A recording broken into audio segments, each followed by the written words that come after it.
achi buuteen dhabamee qe'een Doktor Damissuu lafti sirka magarsee gadhee garaaf jiraattu fuudhee diinaaf dabarse.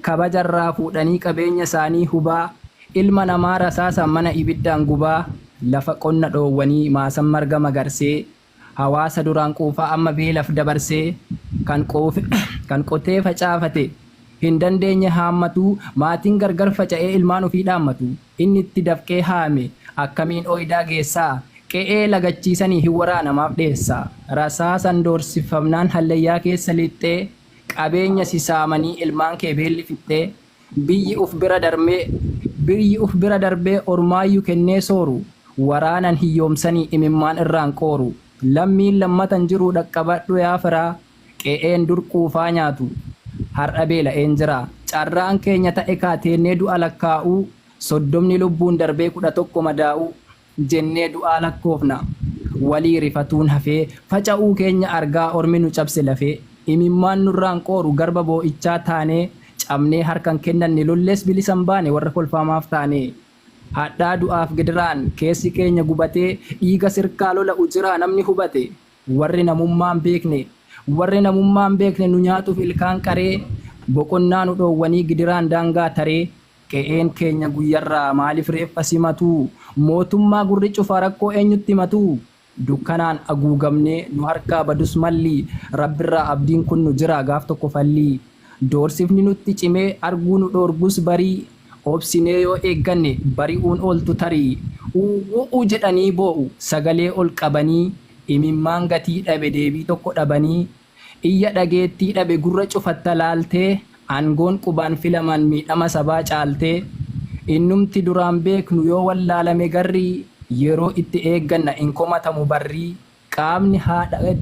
qaamni haadha deessetti murtee akkanaa laatu seera da'oo godhattee seenaammoo jalaan baatu arsiin sirka beela'een gurraan dhaga'uun fafaa barri jijjiiramadha way akkanatti hafaa hawaasni koo kan arsii hafteen gootota kalee waan nyaatu duwwaa miti sagalee ta'aaf malee biyyatti dhalannetti mirgi keenya sarbamee fayyaa manaa fuudhanii du'aan keenya darbamee eeyyan du'aa keenya darbame dhoowwamnee reeffa kaasuu maal gara jabeen akkanaa kan namaan qabne naasuu saba koo dhageettanii gochi kuni hamaadha kan reeffa awwaalcha dhoorgu bineensa moo namaadha anin dhageenye garuu seenaa darbe keessatti bara kam keessa ture mootiin eenyu eessatti warra irraa ajjeefame gadda sittin dhiisanii rakkannee jirra sabaa yookanii cidha ta'ee gammachuun hin ciisanii warri dhiiga hiyyeessaa haroo godhatee too'u sirni ufii ajjeesee deebi'ee immoo boo'u malli nurkaa badee boonya tarree qabnee du'aan awwaallanne reeffa keenya dhabnee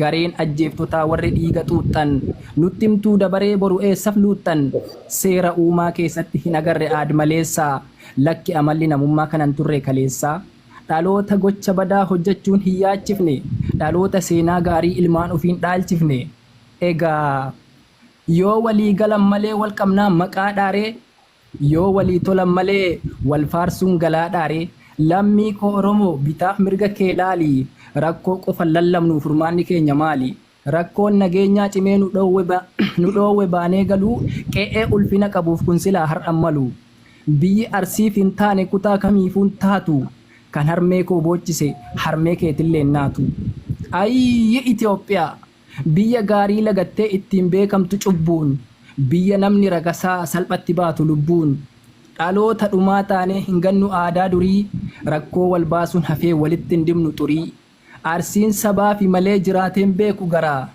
xurii wal dibuu hin qabnu seenaa qoradhaa baraa biyya gootota danuu wanjoo gabrummaa didee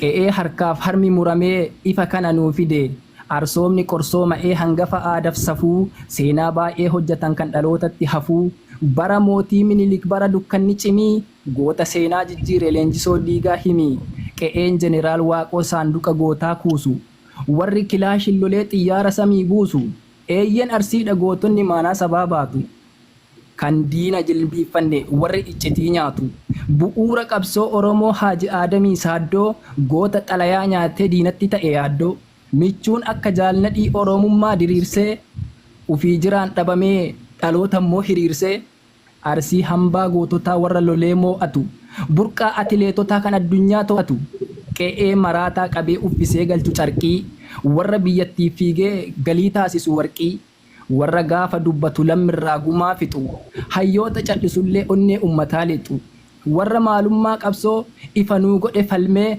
gootota seenaa jaraa dhaloonni laalu galmee. Nuti fooniif lafeedha oromummaatu dhiigaa, cinaachi koo madaa'ee galeerra funan fiigaa. Kutaan 11 Oromoon bahaaf lixaa, inni kaaba fi kibbaa waliin caalu nuuf qixaa. Eeyyan waliin caalchisu maqaa tokko himannaa, gammachuu ta'ee gadda waloon baanee simannaa. Kunoo akkuma kalee iddoo rakkinni jiru, riqicha walii taana Oromoo waliin hiru. Gosa abbaati malee hin himan ka'eessumaa, Oromoon dhiigan malee waliin qoodu teessumaan. Walloo fi Wallaggallee Harangees ta'e Jimmaa, rakkoon uummata Oromoo hunduma keenyaaf dhimma. Dhiiga keenyatu tokko Oromoo Shawaaf Iluu, yoo nu waliin rifanne ormi garaa nun hilu. Warri Sikkoo fi Mandoo hawaasni Arsiif Baalee, somba tokkoon harganna kan Booranaaf Salaalee. Haga fedhan dhiibanuu tulluun sochoosan bakka, boruu keenyaaf nu tolamee wal gorsinuu takka. Karra jibbaa cufaatii jaalalaaf garaa hiraa, Oromoon dhiiga tokko bakka kamittuu firaa. Akka samiif ardiiti hojiin rabbiif ilma namaa, kan ani beeka jedhu harka isaan gaagaramaa. Qaroon ijaa cufattuu hin wallaalamu garrii, eessa jirta yaa nama sin dogongorsin barrii. Osoo wal kunuunsine wal kuffisuun nurraa hafee, karaan irra deemnullee nu jalaa dhuma dafee. Egaa maal goonure? Qoree walitti taanee wal waraanna faana miila, xiyya tokko waraannameen tokkollee argee jiila. Hojiin keenya kuufamee walitti dabalamaa, balleessaa afaanittiif gurrimaa kabalamaa. Qaamni keenya furdatee qalbiin akkan haphanne, in ta'inaa yaa firaa warra garaan maxxannee. Atummaan eessaa dhufte warri jedhullee jiraa, kana nan gaafatinaa Oromoo taanan firaa. Eessatti dhalatte ati Arsimoo Jimmaa jettee gaafachuu yaannan, an Oromoodha malee kutarraan qabu dhimma.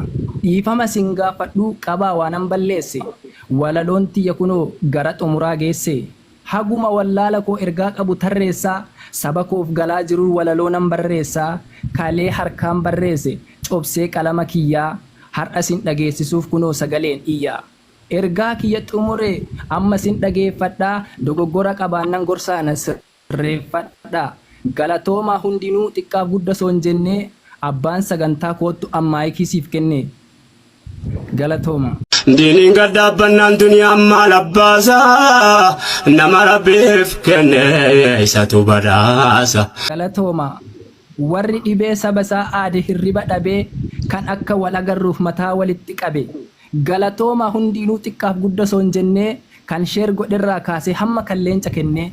Eeyyen galatoomaa riqicha taatan sabaa, gaafa gammachuuf gaddaa Oromoon isin qaba. Maqaa keessan yaamuudhaaf yeroon qabu maleessaa, seenaa gaarii hojjettan har'as akkuma kaleessaa. Kan akka Dr. Aslii tan akka Makii Ooroo, warra lammiif jiraatee alaa ol galan booroo. Madaa keenyan orfine maqaa nutti gootanii, daandii shiraa fi dabaa qawwee malee mootanii. Miidiyaaf lafarrattis riqicha ijaartanii, beelayaa nyaachiftanii meeqa kan baraartanii. Aantummaa sabaaf qabdan ibsattan sodaa malee, lammiif akka dhaabbattan dhugaan keessan nu galee.